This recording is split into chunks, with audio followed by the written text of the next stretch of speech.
you've seen as your experience as a judge that these CDI investigations, and this is not a scientific study, but you're saying in about 2% of the cases that you saw Yeah. would have these investigation reports in it. Yeah.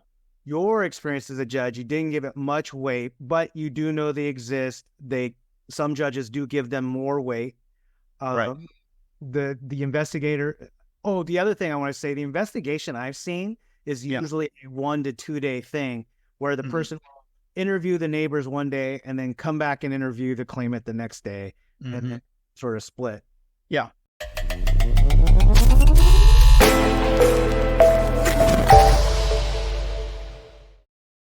Good morning, Your Honor. How are you? Well, good morning, Peter. How are you? I'm great. I'm great. It's good to see you. And I, as always, appreciate your time. Yeah. For those who don't know you, I want to do a quick introduction. Your name is Dan Hyatt. You're a former Social Security administrative law judge, but have such a rich history in just serving our country, helping people. And it goes back to your days of serving in the military and the Navy, and then doing JAG work as a attorney for the military, and then representing folks in private practice on your own, both in criminal cases and civil cases, and then becoming a Social Security judge, and then retired. Correct me if I'm wrong. Did you retire around 2019, 18? No, 2015. It's 2015. Yeah. Okay, perfect. Yeah. You know what? That's the same year my son was born. So Okay. Well, there you go. So in 2015, you retired, went back into private practice, and have been representing folks before the Social Security Administration on the claimant side again. And you were a Social Security judge approximately 20 years. Is that right? About that. Yeah. So what a wonderful and rich history of service, not only to our country, but to also individuals. And so it's easy to brag about you and to introduce you. So thank you for your time. Thank you, Peter. I appreciate that. You're very kind. And you may be the only person that likes me more than my dog. I highly doubt that.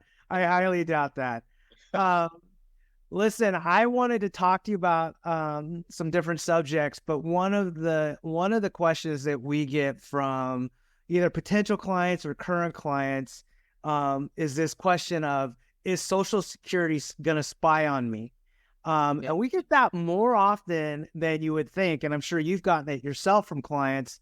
And just from a judge's perspective, I wanted to kind of hear maybe some inside knowledge on, what you may know of those and I think they're called CDI investigations, and just kind of pick your brain about that.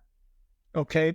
When I was a judge, I got briefed. All of the judges got briefed by a CDI investigator about when they would investigate and why, and what kind of an investigation they performed. So, and I also had a number of cases where CDI had already investigated, and there was a CDI investigation in the file. So let me start by saying, if you've got a legitimate disability and you're not trying to shine somebody on, you've got nothing to worry about. If CDI investigations really are reserved for the most egregious of I should say attempted fraud, because that's what, if you don't have a disability and you claim that you do, then it would be fraud if you successfully got benefits. And I just want to throw something in here that's a little collateral, but that is that the average value of a Social Security case over the lifetime of the claimant is about $300,000. And that's based on an average benefit amount of, say, $1,200 a month, and the average age of an average claimant. And You stretch that out for their expected life expectancy, and that's about how much it's worth in the long run. Now, and Social Security is supposed to review cases every 3 years, but they're way backlogged. So a person getting disability benefits today is probably not going to get medically reviewed for several years, really. Okay, CDI comes into play, number one, when a person has what appears on its face to be a specious allegation of disability. And let me give you some examples. Some disabilities are very visible. Physical disability, surgical, if you've had surgery, if you've been treated for a condition, they're generally going to be considered, I wouldn't call them specious. On the other hand, if you're claiming chronic headaches, another one is PTSD, because a lot of people claim to have PTSD, but whether they do or not is kind of open to question. One that used to be popular was multiple personality disorder. You say, oh, I've got 7 different personalities. And so, I would consider those type of claims probably need to be looked at a little more carefully than some of the other claims. Now, if you're claiming something and you've had medical treatment for it for a period of, let's say, a year, even 6 months, but more likely, by the time you get to court, it's going to be a year or more.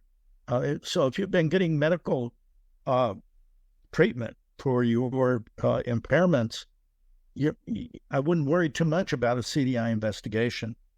CDI investigations are generally originating out of the DDS, which is Disability Determination Services, which is part of the state. And so let's say somebody comes in and they apply for disability and they claim that they've got, let's say they claim they've got multiple personality disorder.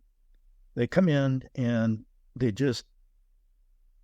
very vague, and they're not really, should I say, they don't really have any support for it other than what they may think.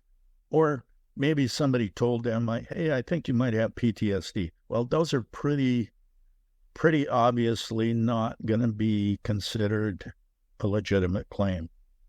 If a person, here's where it frequently comes up, and that is during the course of working up a case, DDS will often send a claimant, usually for a consultative evaluation, with either a psychologist or a medical doctor.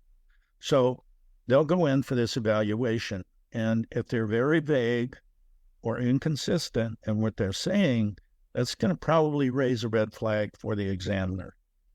But these examiners know when somebody's coming, and it's not unusual for a doctor to stand there and watch the claimant drive into the parking lot and walk across the parking lot. And then let's say they come up 2 or 3 flights, and then they come in and they've got a cane when they get in the office for the examination.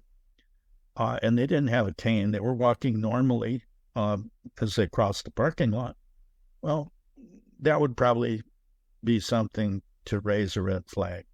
And it's not unusual when a person's going for one of these evaluations to be observed even in the parking lot when they get there. Right. Now, I do want to, again, emphasize that if you have a legitimate impairment, you don't have to worry about a CDI investigation. It has to be a pretty aggravated case before they're really going to get involved. Right. So let me just say this so that to summarize kind of what you're saying is like, hey, look, if you have a legitimate impairment, you're seeing your medical doctor, and you've been diagnosed with a medical doctor and you're continuing to get treatment for that, you don't need to worry about an investigation. Absolutely. But if you have sort of a diagnosis and you're not really getting treatment for it, you're not following up with a doctor, and you're trying to push this through, there is a chance that could trigger a CDI investigation. Correct. Or if you don't have a lot of medical records and you think you have diagnosed and you use PTSD or multiple personality disorder, you go to a consultative exam and it feels like that doctor thinks you're misleading them for one reason or another.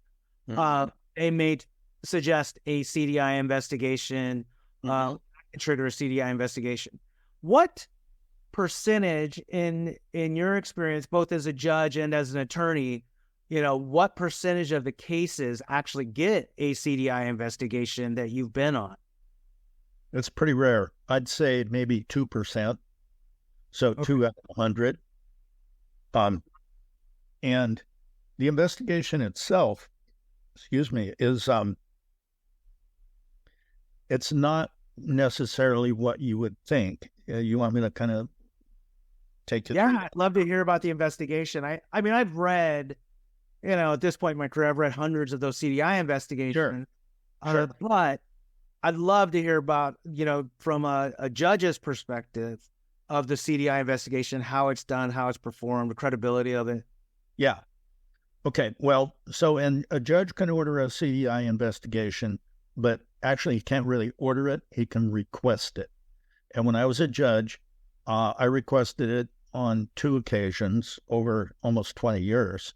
And they didn't used to do CDI investigations at all, and they only started doing them maybe in 2012, something like that.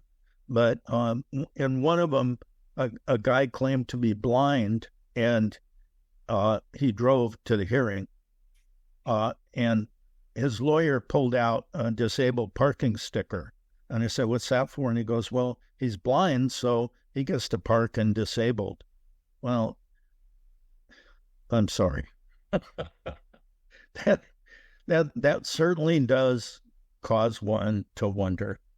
That was one of them. The other one was a guy claimed to be, he claimed he had post-traumatic stress disorder, and he claimed he was a POW in Vietnam. Well, I got a hold of his service record, which isn't hard to do. I got a hold of his service record, and actually, he was in the Army, and he was stationed in Germany, and he went AWOL.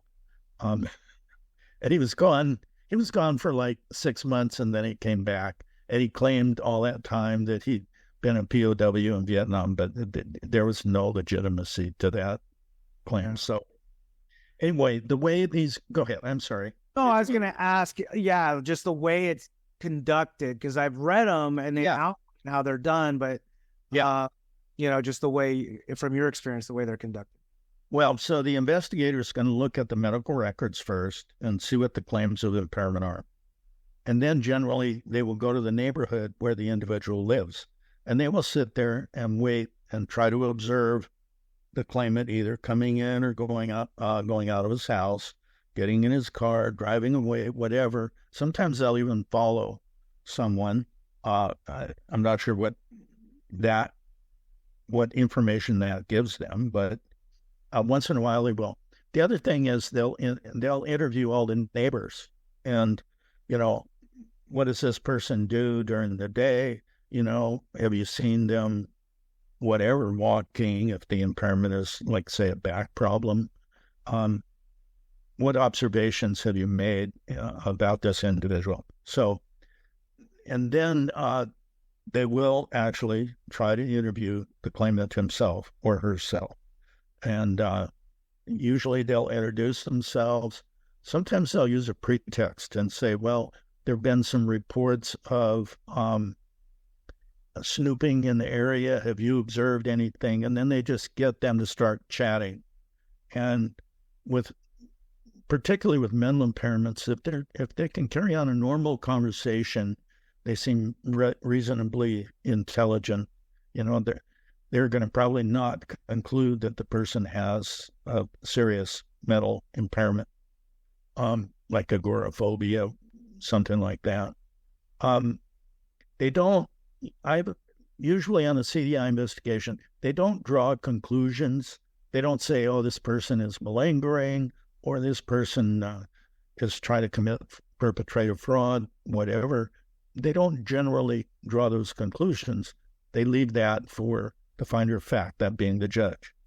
So that's kind of the way they proceed. And there has to be something to trigger a CDI investigation that is a little extraordinary. Yeah.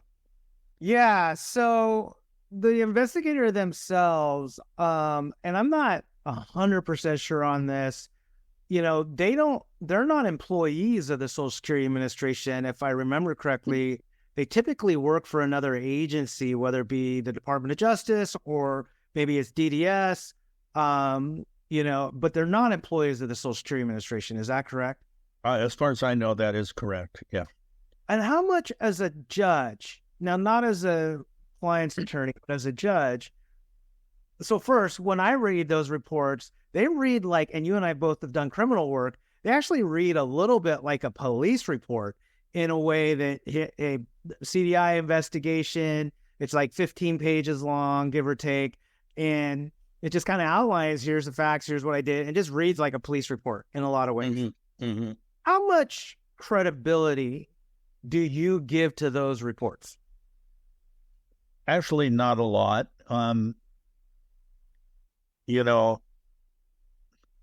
It's interesting that usually neighbors, I'm not quite sure how to say this.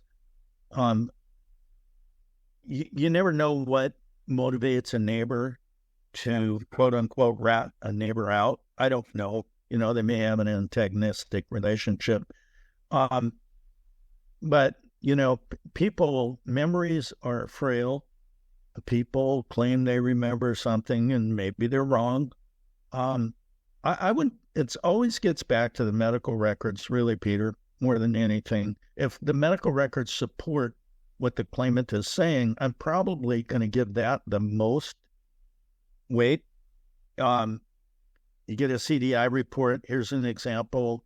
A guy with lumbar disc problems, has a difficult time sitting, can't walk very much.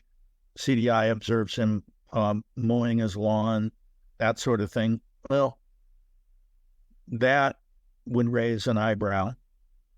On the other hand, it wouldn't be unusual to see in one of those reports a neighbor says, or the claimant themselves say, well, I just took a trip. I was gone, for a week, and I went to Denver or whatever, and to see my sister, whatever they're saying. Taking a trip, to me, did not indicate non-disability ever. But there are a number of judges who, if you go on a trip while you have a claim pending, that's going to raise their eyebrows. It didn't for me, because I think disabled people are entitled to have as much a normal life as they can. And if that includes going to a sister's wedding or whatever, that's fine. Yeah. I agree. I also think about the mowing the lawn thing, because one thing, it's almost like taking away the idea that disabled people can't have good days and Mm-hmm. bad days. Mm-hmm. And then I always wonder with those CDI investigations is like, how do you know this isn't the greatest day on this guy's life, that he's feeling the best he's felt all year? So he's getting up there to mow his lawn. And then there's different types of lawnmowers. There's a kind where you can just hold the handlebar and it goes on its own, Yeah. Yeah. Are you, how close are you as the investigator getting to the guy's lawnmower? Yeah. What do you think about this idea that the CDI investigator themselves can misrepresent who they are when they interview the claimant? Because I've seen in reports where they've knocked on the claimant's door and said, hey, you've been a victim of identity theft, and now we need to, we want to talk to you about that, and then conduct a whole interview about, identity theft. Meanwhile, it's nothing to do with identity theft. It was a lie to the client or to the claimant, and they are now just making observations about Social Security, their ability to sit, stand, walk, and lift, and like all the things that they observe in that short amount of time. But what do you think about misrepresentation?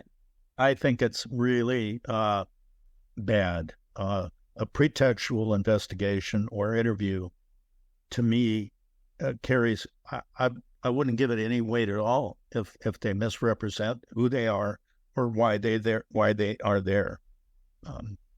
I wouldn't say all judges are that way, but I'm kind of, I did criminal defense work for years, as you know. I've also represented a lot of claimants who, were actually disabled, but they may have had something in their record that, let's say they were a shoplifting conviction or something. That doesn't mean they're not disabled. And I thought pretext is really, it's playing dirty pool, and I don't think the system was built to accommodate that. So, in your 20-ish years as a judge, did you ever, or did an attorney ever? And let me lay the foundation here for this part of the conversation. As a Social Security lawyer, we log into a client's file. mm-hmm. We see that CDI investigation, and it's done in writing. It's just a report. Mm-hmm. And generally speaking, at least in my experience, I've never seen the actual investigator show up to the Social Security hearing. Right. There's no chance to cross-examine or to challenge the validity of their observations. And from doing trial work, even before you were doing Social Security work, that the right to cross-examine, to challenge somebody's observation or conclusion, is pretty fundamental to our system of justice. And if they're not going to show up, and I'm supposed to rely on a piece of paper, that does bring to mind another point, and that is that these proceedings are inquisitorial. They're not accusatory. They're not, it's not a question of, one side against the other. There is no other side. It's a person trying to get benefits that they've probably paid insurance money for years during their working years. And, I think they're entitled to a fair amount of due process. And the very fundamental part of due process is that right to cross-examine or challenge someone who's making an accusation against you. So I think that is a very important reason to give those CDI investigations very little weight. Did you ever have a lawyer, or did you yourself ever request to cross-examine or have the CDI investigator appear in a hearing so that the claimant's attorney could cross-examine or ask questions of the investigator? Did anyone ever ask that? And did you, as the judge, have the power to drag that person into court? That's a good question, Peter. No, I never did have anybody ask that, and I haven't asked it as a representative. Part of the problem, as you know, with Social Security disability is it takes so long to get a hearing. And so if you start clogging up the system with requests for additional witnesses and so forth, it kind of destroys the idea with Social Security that it's administrative and that it's supposedly a relatively easy way to access benefits that you paid for. Right. Did you, in your experience, because you've probably seen far more CDI investigation reports than I have you ever seen a report? So let me lay the foundation for this topic. Sure. Yeah. The vast majority, and I think I would say 100% of the CDI investigation reports that I've read do not seem to be in favor of the claimant. And I get that they're not giving an opinion. I understand that. Yeah. But they're writing down observations like mowing the lawn, closing the garage door. They're not as I'm not seeing things like leaning or tilting in the direction of, oh, this person need to lay down during the time we talked, or, oh, this person looked, in considerable pain. Oh, it's not leaning that way. My experience, 100% of those reports lean in the direction of, let me throw this guy under the bus and make him look like he's committing fraud. Right? Yes. Did you ever see a CDI report that, an investigation report that was leaning in the favor of the client's disability? No, never. Right. And, that's because these guys are criminal investigators. They're looking for evidence that supports a conclusion that somebody is perpetrating a fraud. And so they're not, that's a really good question. I've seen some that were pretty benign. We observed the claimant. He seemed to walk normally. He spoke normally. Neighbors all, nobody observed anything unusual. I've seen a few of those, which are really of no value, but I've never seen one that said, oh, the claimant obviously was in physical pain, or the claimant was obviously confused, or, any exonerating or exculpatory information is redacted out of those reports if it's ever put there in the first place. Yeah. Yeah, no, I agree. I just, it's just the perspective on these reports are just bent towards, not finding the claimant credible, right. Their disabilities. Yep. As a claimant's attorney now, and you get a CDI report into the file, mm-hmm. when you go to court and you're in front of a judge, do you address it with the judge? Do you bring it up? Absolutely. Yeah, absolutely. And do you object to it at all from a legal foundation or a legal standpoint, or no? I think you could. I think on due process grounds, just in general, I've never seen a case like that, but there would certainly be, a lack of that very fundamental right to cross-examine and interrogate an accuser. And in essence, CDI investigator is an accuser. It's just on paper, Right. So no, I haven't seen a case like that, but I think it would be an interesting exercise. And what do you do as a claimant's attorney when you go in front of the judge? What are things that you'll bring up? And I get every case is unique, but generally, what are you saying to the judge about the report? And how is it generally being received on the other side by the judge? Okay, the answer is yes, always bring it up.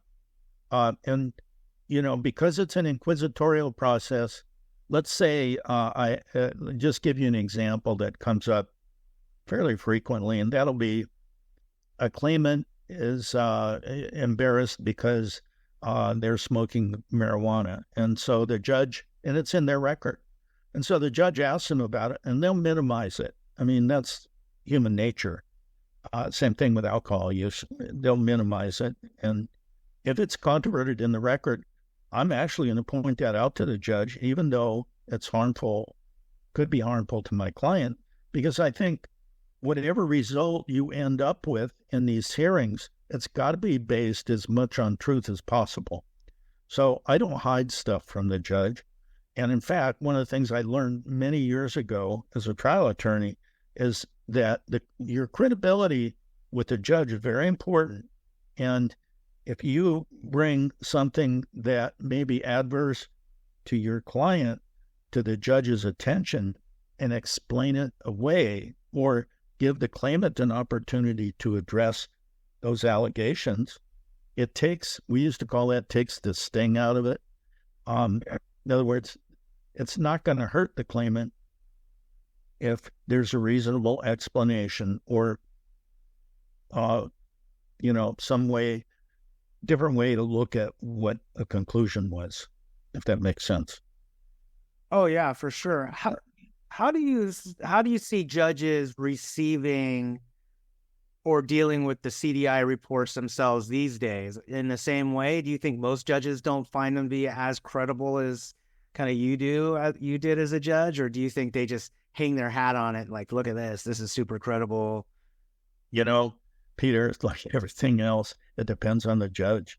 There are some judges who, let's say they're what we call outliers, where let's say there's a judge who only pays 20% of the cases that appear in front of them, when the national average is, 47% or something. I would call that judge an outlier, and I would also That's being really nice. Yeah. Being really nice to call that judge an outlier. Well, I mean, between you and me, I wouldn't say, Judge, you're an outlier, but yeah. did you call for this podcast? For the purpose of our audience, we're going to call that judge an outlier. But if you and I are out to dinner, we may call that judge something else. Yeah, exactly. Yeah. So there are some judges who will deny cases just because that is their orientation. That's where they're coming from. You know, who knows why? I don't understand that myself. On the other hand, there are outliers at the top where some judges will pay 80 or 90% of their cases. It's unusual, but there are outliers at the top as well. And so the idea is, you know, to kind of come in the middle on that continuum. Yeah. You know, and if you have, assuming you have a judge who really is fair and open-minded, and most of them are, you're not going to have a problem bringing that up. Well, listen, I want to just recap real quick. Just so generally speaking, you've seen as your experience as a judge that these CDI investigations, and this is not a scientific study, but you're saying in about 2% of the cases that you saw, would have these investigation reports in it. Yeah. Your experience as a judge, you didn't give it much weight, but you do know they exist. Some judges do give them more weight. Right. The investigator. Oh, the other thing I want to say, the investigation I've seen is usually a 1 to 2 day thing where the person will interview the neighbors one day and then come back and interview the claimant the next day and then sort of split. Yeah. And then it's a report in the record, and you know, the guy doesn't, or the investigator, I shouldn't say the guy, the investigator does not show up for the hearing. It's just this report. Right. Yeah. And the important thing is if you have a legitimate disability supported by medical records and medical treatment, don't worry about it. Right. Absolutely. That's the biggest point that I would want to make. The other thing is, what if, well, one way to combat a CDI report would be to interview the neighbors yourself. You know, if they've already been interviewed by CDI, and if there's something particularly aggravating that a neighbor said, there's no harm in interviewing that person yourself, and maybe putting in a clarifying statement from them as to what they said or what they meant. You know, brilliant. Getting a witness letter. Yeah, the statement that's signed. You know, especially at the bottom, if they wrote, "I signed this under penalty of perjury." Right. This guy misheard me. You know. Right. And this is my testimony under oath versus just this guy it's like a game of telephone over here where I wrote this letter. I never said that. That's brilliant. Brilliant. Yeah, and you don't have to worry about cross-examining. No, and not only that, you know, those CDI reports are hearsay. They really are. They're what somebody heard somebody else say. And, you know, we don't have strict rules here, but on the other hand, you know, bear in mind that hearsay is not generally relied on for conclusion in the law. No, and that's a great point. I mean, the formal rules of evidence do not apply in a Social Security hearing, as you and I both know. Right. Man, I'll have judges harp on me as if like, hey, number one, stop leading your claimant. Yeah. And number two is, you know, Mr. Evans, that's hearsay, you know, and especially if you call a witness in, they're just telling me what the claimant could say. That's hearsay. It's I don't find any of this to be that moving or carry much weight or that credible. Yeah. I could have just got it from the claimant. Yeah. Well, then you should apply that to the CDI investigation as well, because that's all hearsay too. Yep. So exactly. Well, listen, Your Honor, I appreciate your time on this. Let's stick around and shoot part 2 today, just so people know we're actually shooting part 2 of the podcast, where I really want to talk about some of the judge's perspective on what are things that kind of general gut reaction of when people walk into a hearing that you're just automatically judging on as a judge or a person, and pick your brain about that. So I appreciate that. And let's wrap up today, and then we'll jump into part 2. Okay, sounds good.